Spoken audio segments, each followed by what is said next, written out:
लेटे लेटे दोनों को सांसारिक ज्ञान की भी शिक्षा देता, समझे। ढोलक की आवाज पर पूरा ध्यान देना, क्योंकि बेटा जो ढोलक था वो खुद पहलवान लुटन सिंह का। तुम्हारे पास बुक्स नहीं है क्या आपके पास? तो लाने की जरूरत नहीं है, स्कूल में आ गए हो मुंह खाली।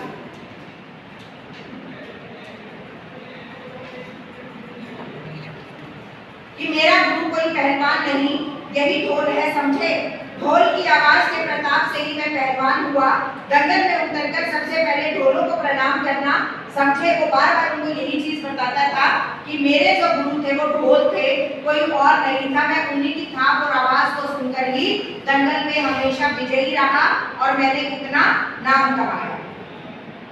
ऐसी ही बहुत सी बातें वह कहा करता।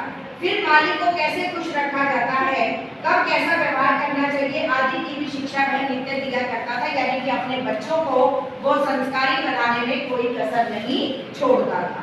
किंतु उसकी शिक्षा दीक्षा सब किए कराए पर एक दिन पानी फिर गया।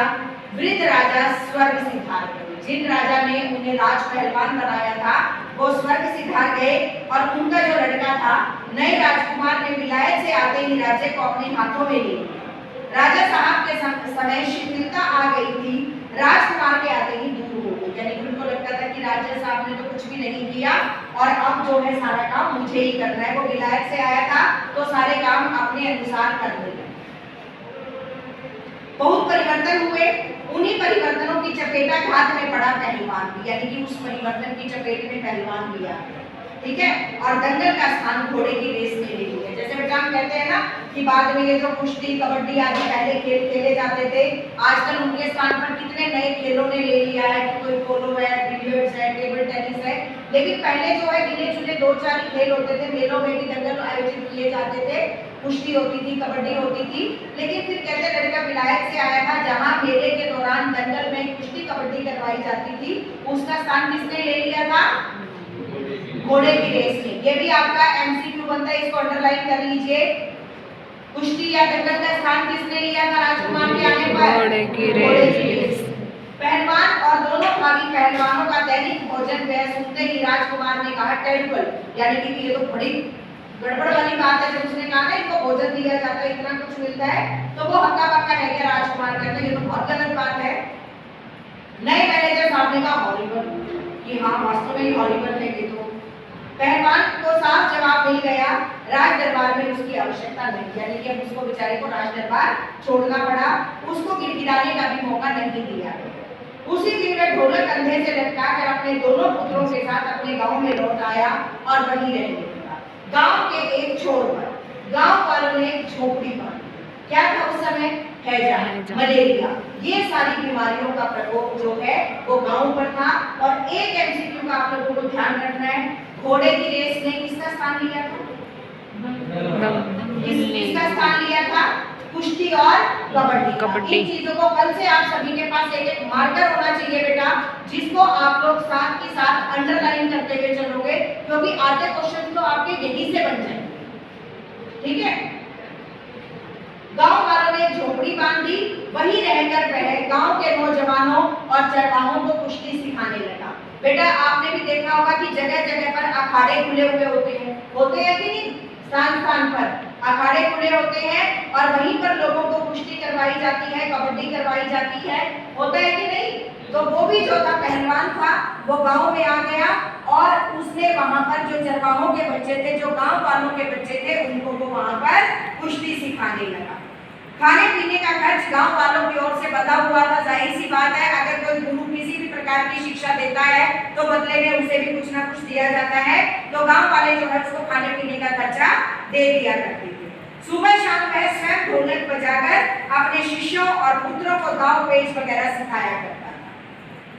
गांव के किसान और खेतीहर मजदूर के बच्चे भला क्या खाकर कुश्ती सीखते। धीरे धीरे पहलवान का स्कूल खाली पड़ने लगा। अब बेटा गांव के किसान थे, गरीब परिवारों के बच्चे थे, तो बिना खाए पिए तो पहलवानी हो नहीं सकती ना, उसके लिए तो शरीर में कुछ खाना पीना भी पड़ेगा। और अंत में दोनों पुत्रों को ही वह ढोलक बजा बजाकर लड़ना सिखाता रहा। दोनों लड़के दिन भर मजदूरी करके जो कुछ भी लाते उसी में गुजर होती। थी। अपने बच्चों को भी वो सिखाता रहा, लेकिन उनको भी समय की मार ऐसी पड़ी कि उसके बाद उन्हें मजदूरी करनी पड़ी। अब अक्सर बेटा जो कुश्ती करने वाले होते हैं वो क्या करते हैं, पहलवान लोग सुबह शाम अपना कुश्ती लड़ते हैं, दिन में खा के सोते रहते हैं, क्योंकि उनको तो अपना पेट बढ़ाना होता है, अपनी ताकत बढ़ानी होती है। वो अपनी सारी एनर्जी खेत के अंदर लगाती है, वहां मेहनत करते हैं, लेकिन यहाँ पर ये बेचारे खेत में मजदूरी करते और उसके बाद जो कुछ गांव वालों से खर्चा पानी मिलता था उसी से अपना काम चला लिया करते। अकस्मात गांव पर वज्रपात हुआ। क्या एक अचानक घटना, जो बीमारी के बारे में जिक्र करेंगे। पहले अनावृष्टि की, पहले अनाज नहीं हुआ, फिर अन्न की कमी, तब मलेरिया और हैजा ने मिलकर गांव को भूनना शुरू कर दिया। पहले तो बेटा अनाज नहीं हुआ लोगों का, और उसके बाद हैजा और मलेरिया भी फैल गया। इसको भी अंडरलाइन करना, ये भी आपका एमसीक्यू बनता है। कौन सी बीमारियों का प्रकोप था पहलवान के गांव पर? मलेरिया और हैजा। हैजा और मलेरिया। गांव प्राय सूना हो चला। क्यों भाई? जो लोग इस बीमारी की चपेट में आते थे वो मरते थे। घर के घर खाली पड़ गए थे, रोज 2-3 लाशें उठने लगी, लोगों में खलबली मची हुई थी। दिन में तो कलरव हाहाकार और हृदय विदारक रुदन के बावजूद भी लोगों के चेहरे पर कुछ प्रभा दृष्टि गोचर हुई। शायद सूर्य के प्रकाश में सूर्योदय होते ही लोग कांपते कूदते कराते अपने अपने घरों से बाहर निकलकर अपने पड़ोसियों और आदमियों को ढाढ़स देते थे।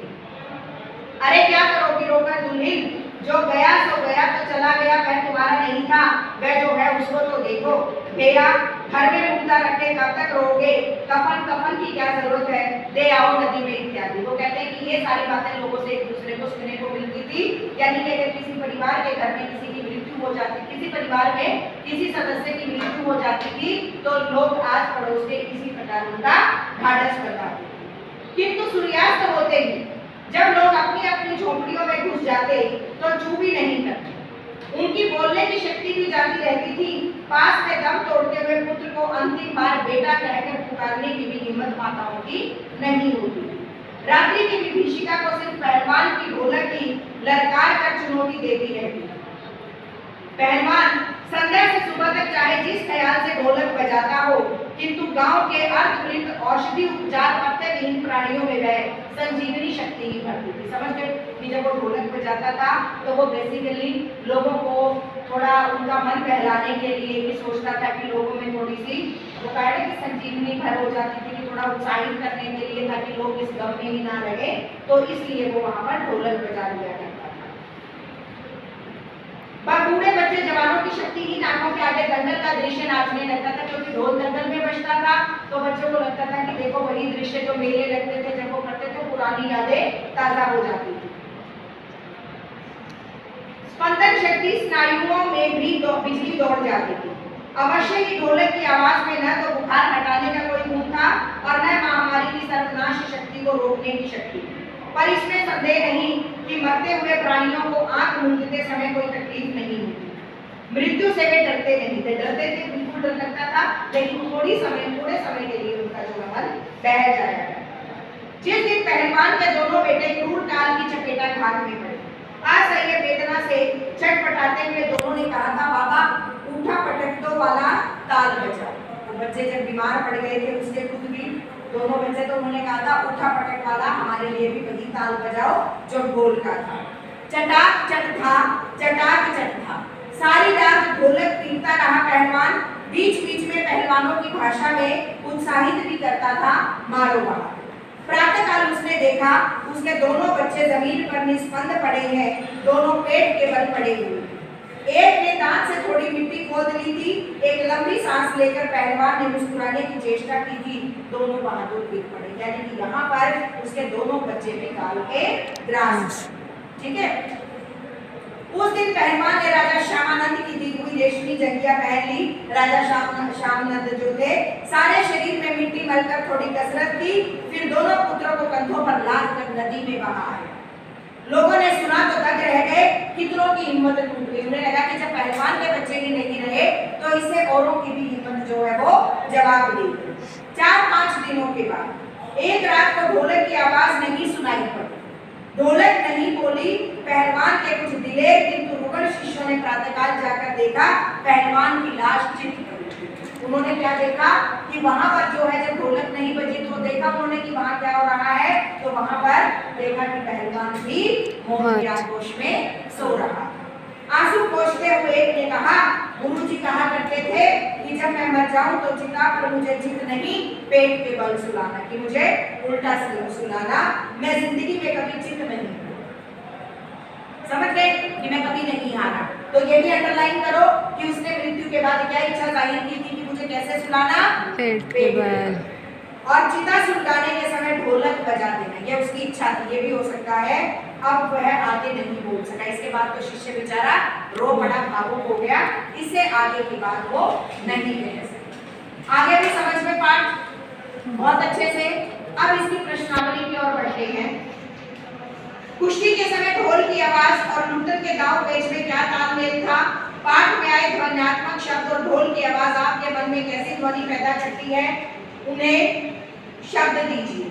अब देखो बेटा, पाठ में जो है ढोलक के माध्यम से जो भी शब्द आए थे, चिटक दिन था, गिनक दिन था, जो भी इसके द्वारा कहे गए थे कि कहीं आप पट्टे लड़ जा, फिर जा, दांव पेच लगा, तो हर ध्वनि का जो है पहलवान ने अपने आप में मतलब निकाला था, क्योंकि उसने जो है ढोलक को ही अपना गुरु माना था। ठीक है। और अगर आपको कभी ऐसा लगता हो, कई बार होता है ना कि हमारे सामने कोई और संगीत बज रहा होता है या कोई धुन बज रही होती है, तो हम उसी के अनुसार जो है शब्दों को खोजते हैं, शब्दों को निकालते हैं, वो आपको अपने शब्दों में ही लिख देंगे। फिर है कहानी के किस किस मोड़ पर लुट्टन के जीवन में क्या क्या परिवर्तन आए। सबसे पहला परिवर्तन तो क्या था बेटा, 9 साल की उम्र में ही उसके माता पिता उसे छोड़कर चले गए थे, उसकी शादी हो गई थी, उसकी सास ने उसे पाला पोसा था। लोग पहलवान कब बना, वो ये सोचकर बना था कि जो लोग उसकी सास को परेशान करते हैं वो कसरत करता था कि पहलवान बनकर वो उन सभी लोगों को मजा दिखाएगा। लेकिन जब मेले में गया तो क्या हुआ, उसने शेर का बच्चा कहे जाने वाले चांद सिंह को पटकनी दे दी और वो राज दरबार का पहलवान बन गया। उसके बाद उसकी जिंदगी आराम से व्यतीत होने लगी, उसके बच्चों का भी खाना पीने का सारा व्यय राज दरबार उठाता था। लेकिन जैसे ही राजा श्यामनंद स्वर्ग सिधार गए, उनका बेटा विलायत से आया, और विलायत से आने के बाद क्या हुआ, उसने कुश्ती दंगल खत्म करवाकर इसको स्थान दे दिया, घोड़े की रेस को दे दिया।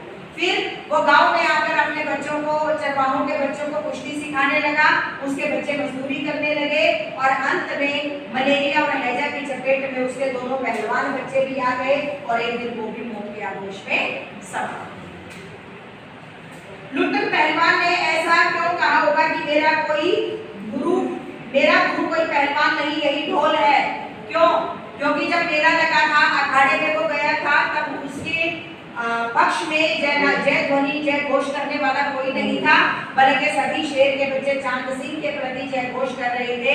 और तब उसने जो है ढोल की थाप सुनकर अलग अलग ध्वनियों को अपने अंदाज में पहचाना था, इसलिए वो ढोल को भी अपना गुरु माना। गांव में महामारी फैलने और अपने बेटों के देहांत के बावजूद लुट्टन पहलवान ढोल क्यों बजाता रहा भाई? क्यों बजाता था बेटा? उसे एक उम्मीद की किरण नजर आती थी, उसे लगता था कि लोग जो है पहले ही हताश और परेशान हैं, ताकि वो लोगों के जीवन में थोड़ा बहुत संजीवनी का काम कर सके और लोग जो है अपनी गम से, अपनी बीमारी से उभर सके। इसलिए वो, और ऐसा होता भी था कि जब वो ढोल बजाता था तो लोगों की आंखों में दंगल का दृश्य तैरने लगता। ढोलक की आवाज का पूरे गांव पर क्या असर होता था?